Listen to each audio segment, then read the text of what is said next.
कहानी के अनुसार आदम और हव्वा के दो बेटे थे, कैन जो किसान था और हाबिल जो एक चरवाहा था।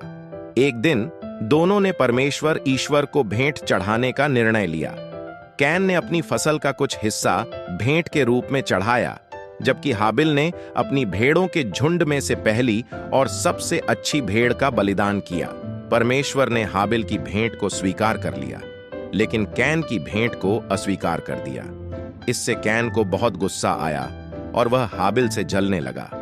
ईश्वर ने कैन से कहा कि अगर वह सही काम करेगा तो उसकी भेंट भी स्वीकार की जाएगी, लेकिन अगर वह गलत रास्ता चुनेगा तो पाप उसका पीछा करेगा।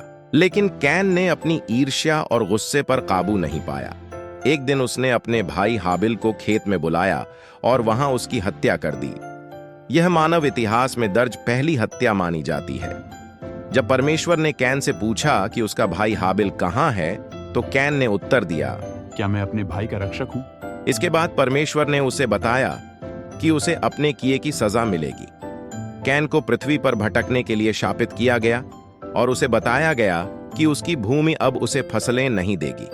हालांकि कैन ने डर जताया कि कोई उसे मार डालेगा, इसलिए परमेश्वर ने उसे एक चिन्ह दिया जिससे कि कोई भी उसे न मारे।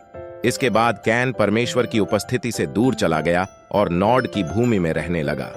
कैन और हाबिल की यह कहानी पाप, ईर्ष्या और भाईचारे के महत्व पर ध्यान केंद्रित करती है और यह बताती है कि कैसे ईर्ष्या और गुस्से के परिणाम स्वरूप घातक परिणाम हो सकते हैं।